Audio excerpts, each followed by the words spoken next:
Paz y bien, hermanos, bendiciones en el nombre del Señor. Los saludo a su hermano Eleazar Cruz.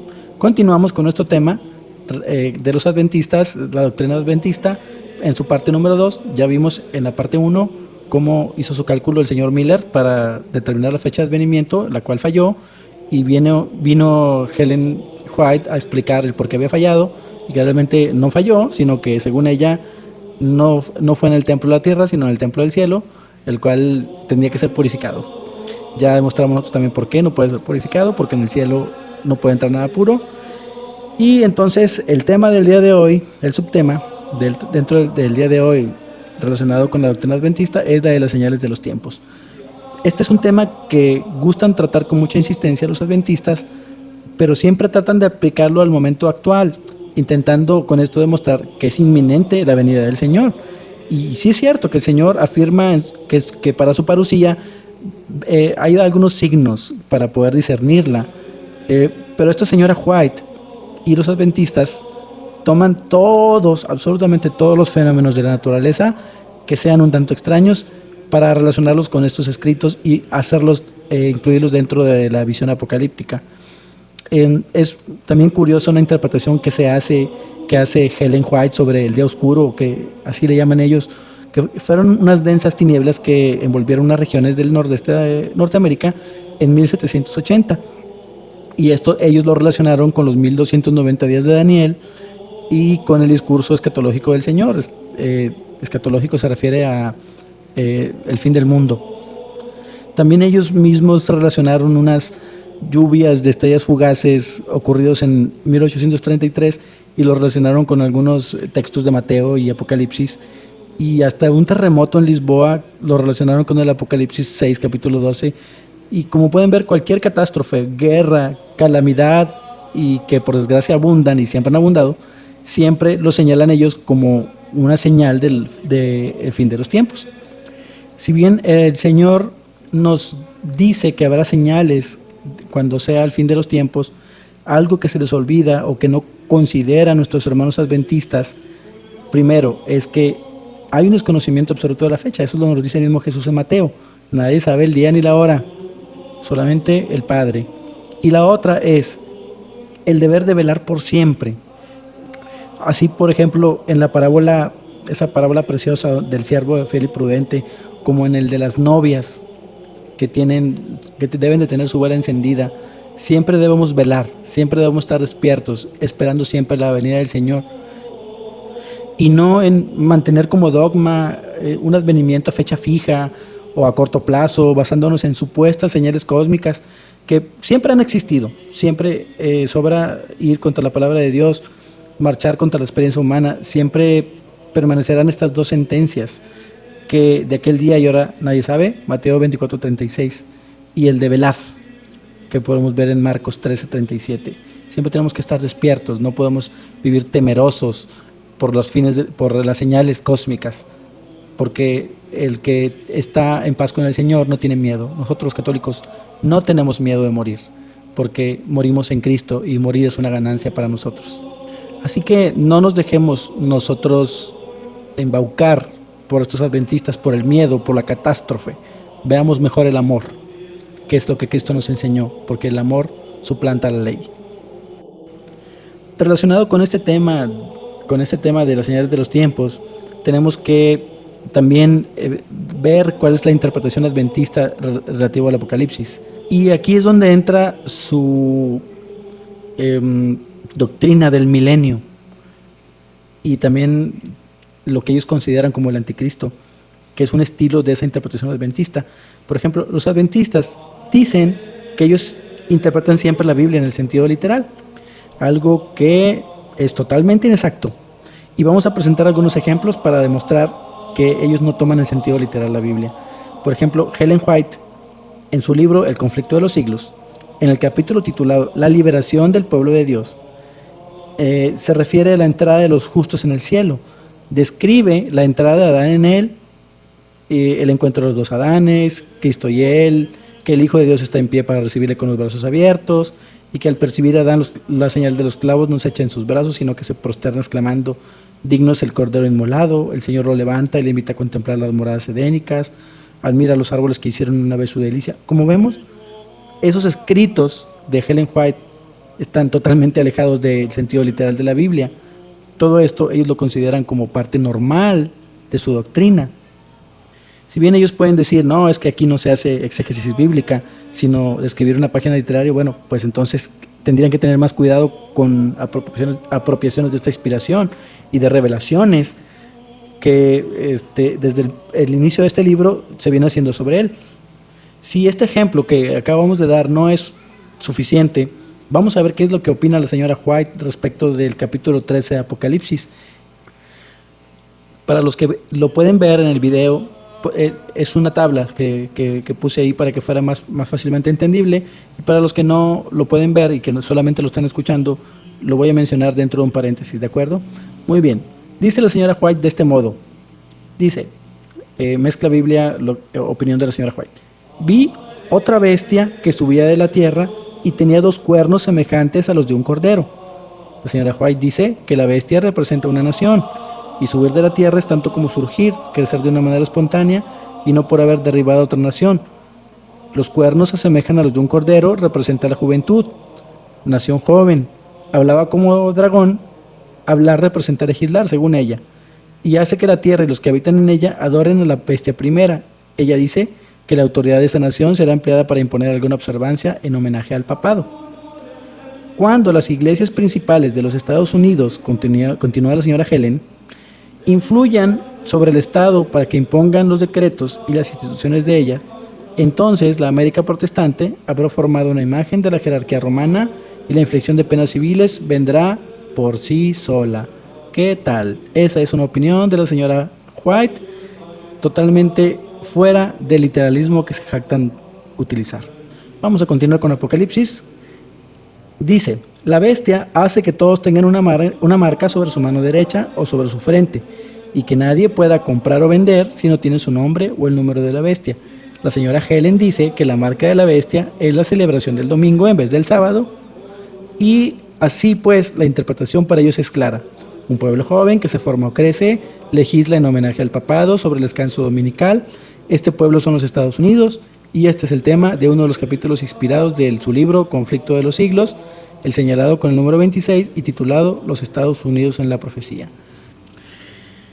Ya no se puede decir que esto es simple literatura, porque Urias Smith, uno de los exegetas que gozan de más favor en la secta, en su libro La profecía de Daniel y el Apocalipsis, admite esta interpretación de la profetisa, como le dicen a Helen. Entonces, ¿lo toman literal? No, no lo toman literal. Aquí se deriva entonces otro tema dentro de la doctrina adventista, que es el milenio. Esta doctrina sobre el milenio es muy extensa, pero se reduce para que, sin merma de que pierda claridad, para los siguientes puntos que son los esenciales. Básicamente, los adventistas dicen que durante el milenio, la venida de Cristo, con la resurrección de los justos y el traslado de estos al cielo, inaugurará aquel periodo, durante él, el reinado del Hijo, preparatorio del eterno del Padre, juicio de los malvados y ángeles caídos. La tierra vuelve al caos, y Satanás y sus ángeles, atados a ella, reducidos a contemplar su desolación. Después del milenio, Cristo con los justos desciende de los cielos con la Jerusalén celestial. Satán es desatado y junto con sus ángeles malvados lucharán contra ella y contra Dios, pero serán aniquilados, que es otro tema que veremos aquí, la aniquilación. El dolor y la muerte suprimidos de la tierra, la cual, purificada por el fuego, se transformará en un paraíso. El Hijo hace entrega de su reino al Padre, que reinará eternamente en la tierra con los suyos. Para poder comprender mejor lo que acabamos de decir, tenemos que ver un pequeño subtema que se llama Apocalipsis y cronología.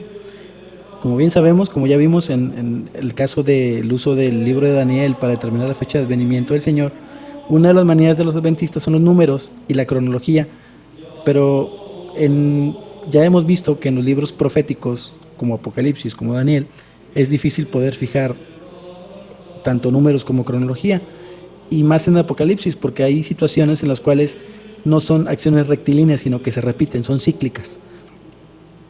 Y aunque este libro contiene la historia de la Iglesia, según la interpretación católica, desde el primer advenimiento de Cristo hasta el fin de los siglos, aunque se le ha llamado el Evangelio de la Resurrección y de los triunfos de Cristo, no se trata por ello en él de hacer un paralelismo cronológico entre las visiones de Juan y los sucesos de la Iglesia. Bueno, el milenarismo, de manera literal como lo manejan ellos, no tiene fundamento en las Escrituras. Únicamente aparece en Apocalipsis 20, capítulo 6, una cifra que parece un número simbólico, pero que pudo ser sugerido a San Juan por la noción judía de la vida del mundo, o que se creía de 6.000 años, o correspondiente a los 6 días de la creación, más otro milenio de descanso y después la eternidad. Puede ser un modo de hablar como el 70 veces 7, que indique una cifra indefinida de tiempo. No lo sabemos porque son libros que pueden tener muchas interpretaciones. La frase de Jesús, los resucitaré en el último día, tampoco parece suponer que los resucité 1000 años antes del último día, como pretenden estos señores adventistas en relación a los justos, ¿no? La venida del Señor y el juicio aparecen en Mateo, capítulo 25, versículo 31, como sucediéndose inmediatamente o incluidos mutuamente.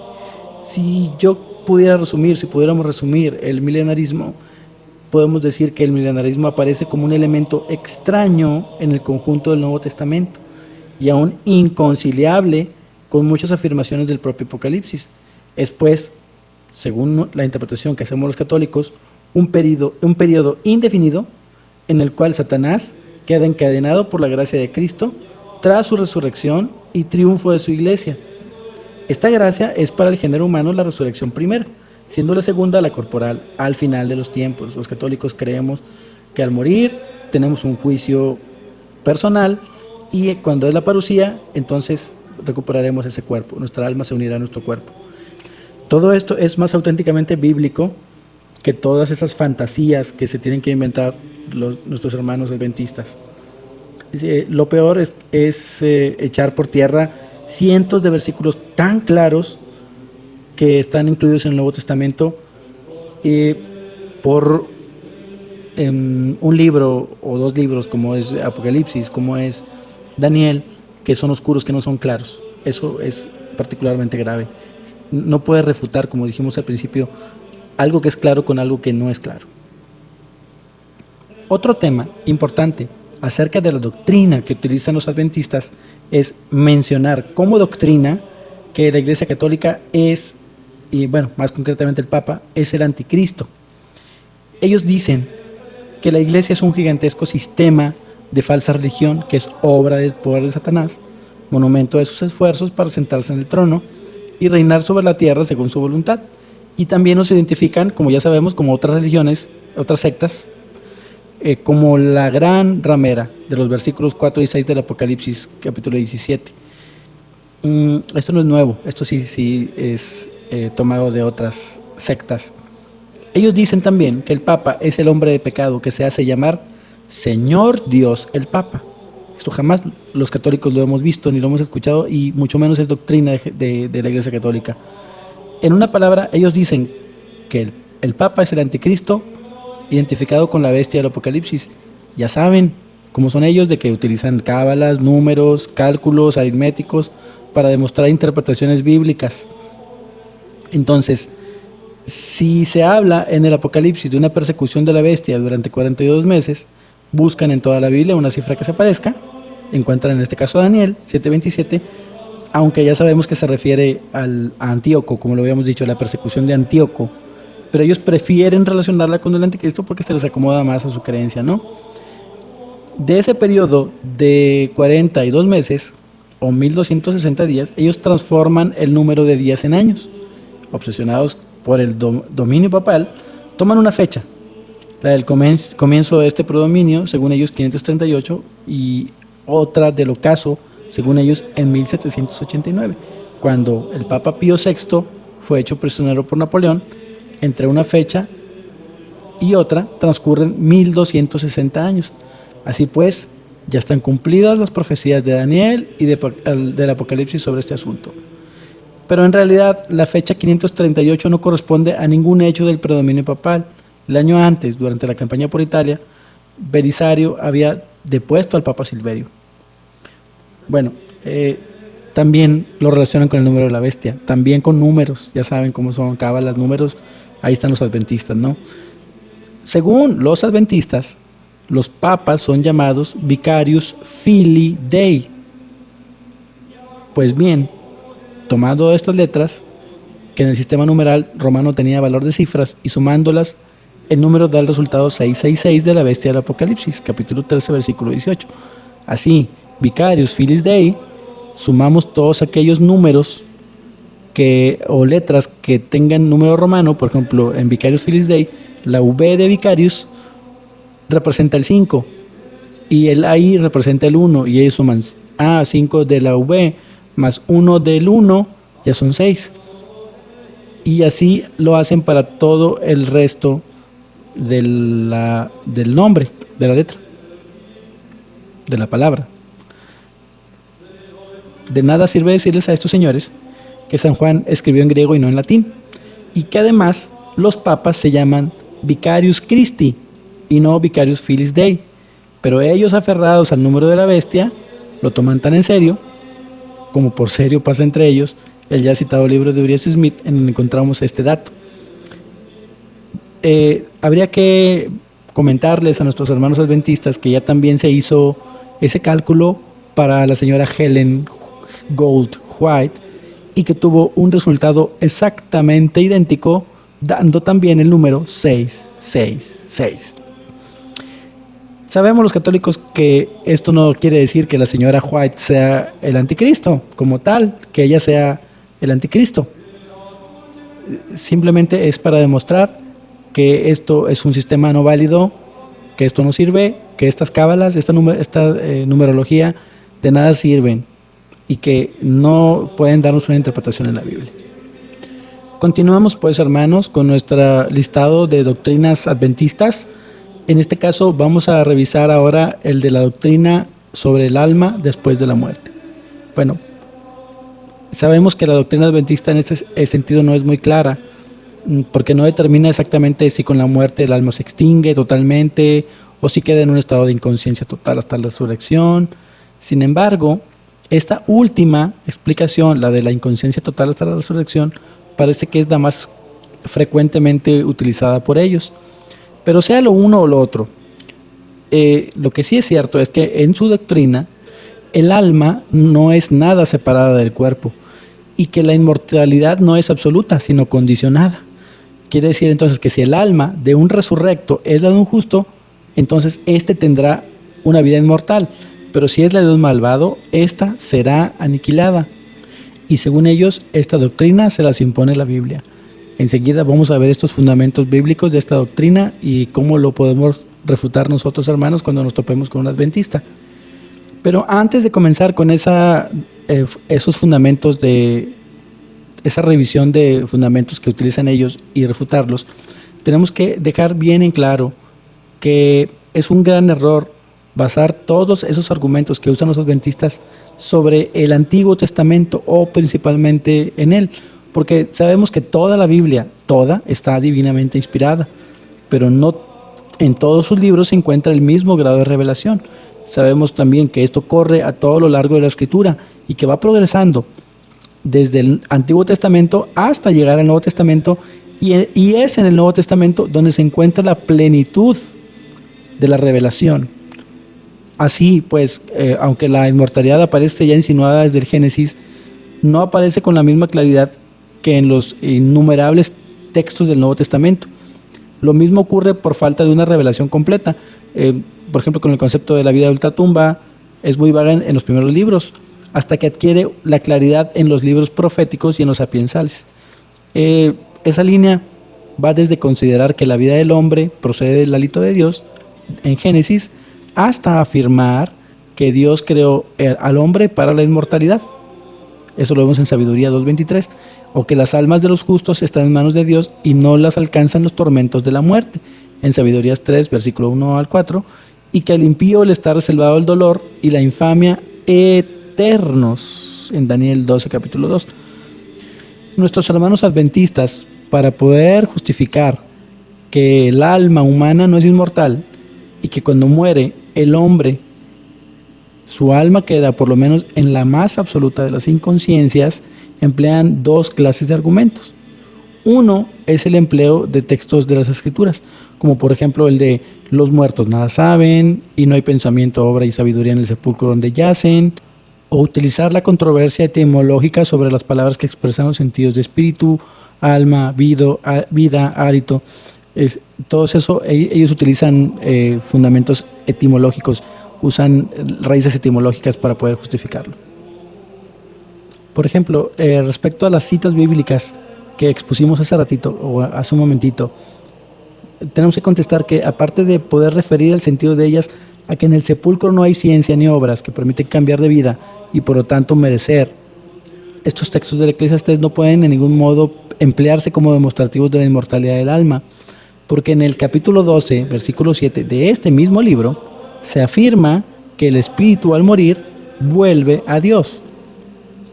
Al interpretar a un geógrafo no se debe tener en cuenta solo un texto, sino todo el contexto y aún más la doctrina general del libro. Ya sabemos bien que nuestros hermanos protestantes utilizan citas fuera de contexto y ya sabemos que un texto fuera de contexto es un pretexto. Otro error que ellos tienen es fundamentar una doctrina de la importancia como lo tiene esta sobre la etimología de las palabras. Esta no debe ser por etimología, sino por el sentido que tuvieran en el momento de emplearse y el especial que pudiera darles la persona que las empleó.